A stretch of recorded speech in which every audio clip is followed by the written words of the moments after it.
So where I left off was I had created a form, again that's just a survey, for a particular student named John Smith. I had sent it to a teacher, which is also me, but I could have sent it to a number of teachers. I could have sent it to his entire, to all of his teachers. So what I want to do is show you from a teacher's perspective, what would that look like? I'll fill out the form for you, and then we'll put our case manager hat back on and show you where that data goes and what you can do with it. So if I go back to my mail, now I'm the teacher that I sent the form to. I'll get an email that looks something like this. It's from me, but it would actually say your name, so they know that's the case manager. Leyden IEP feedback form. Remember, we named the student John Smith. So I just click on it, and there's the form itself. If for whatever reason the form doesn't work, it actually does paste in the URL. I'm just going to click on that just to see what happens.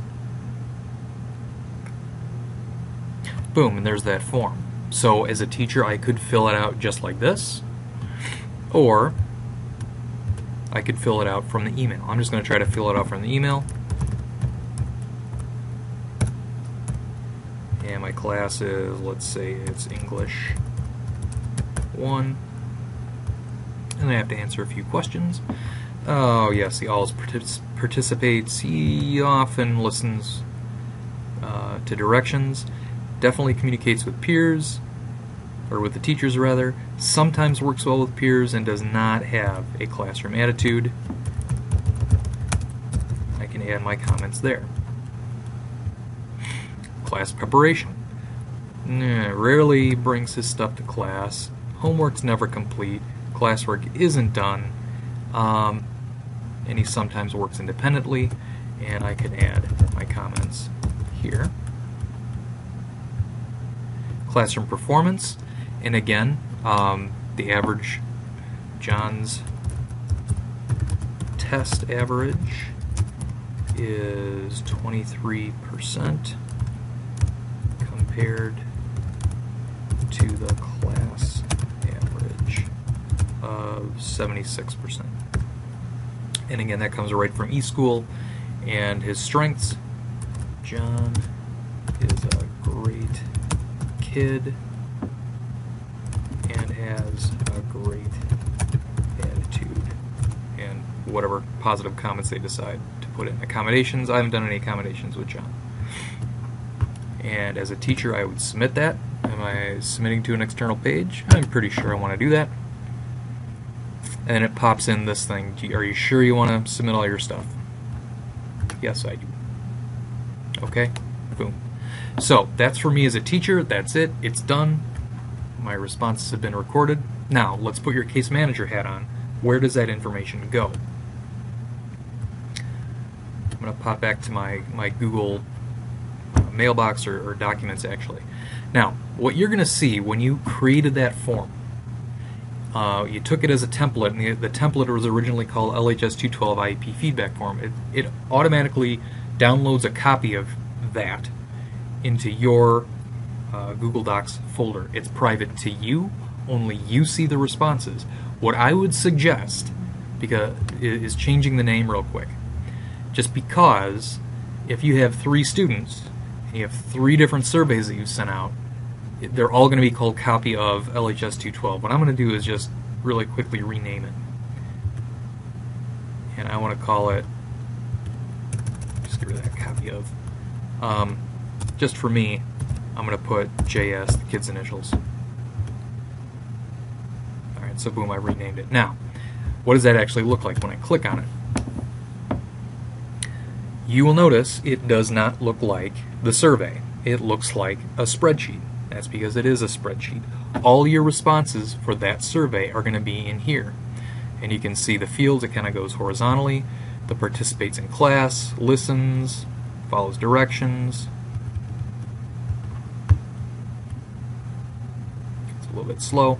The comments here. Now this field here is going to get pretty big once teachers start writing stuff. So that it's going to get kind of large, but you can copy anything. You can paste it anywhere else. For example, into the IEP or the Power IEP if you need to, or anywhere else. Alright, so all of that information is there. Now, and if you send it out to 6 teachers, you should get 6 responses. Even gives you a timestamp so you know when they've submitted it. Now, here's the thing.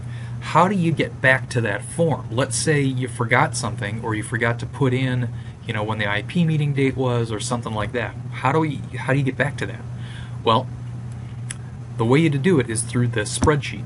The only thing you have when you go to Documents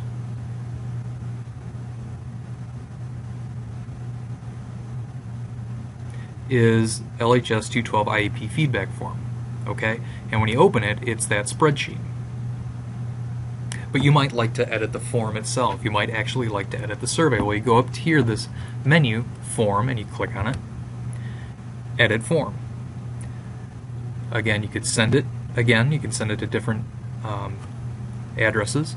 But I'm going to go back to Edit Form. Let's say I made a mistake on when that IEP date is. Actually, the IEP date is 10/31. So please, teachers, submit that form by 10/15. And you can add any other comments you want there. And then you would save it.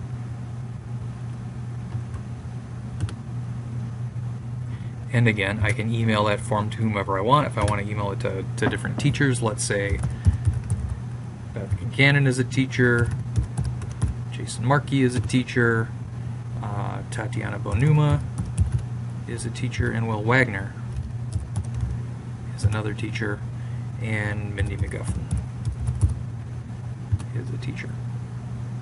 Okay, and again, same deal. You send it out, they're going to get an email, they'll give you some responses, and you should be good from there. Okay, so that's really quick how this works. Please ask any questions, contact me, contact Mindy, anybody. We'll try to get you help with this. It's meant to make your life easier, so hopefully we can get some consistent information about students, and once you get the hang of it, it should be pretty good. And by the way, it's a pretty cool classroom tool as well. If you want to create quizzes and things like that, there are ways to create forms and send them to your students as well. So anyway, that's the end of this. Thanks very much.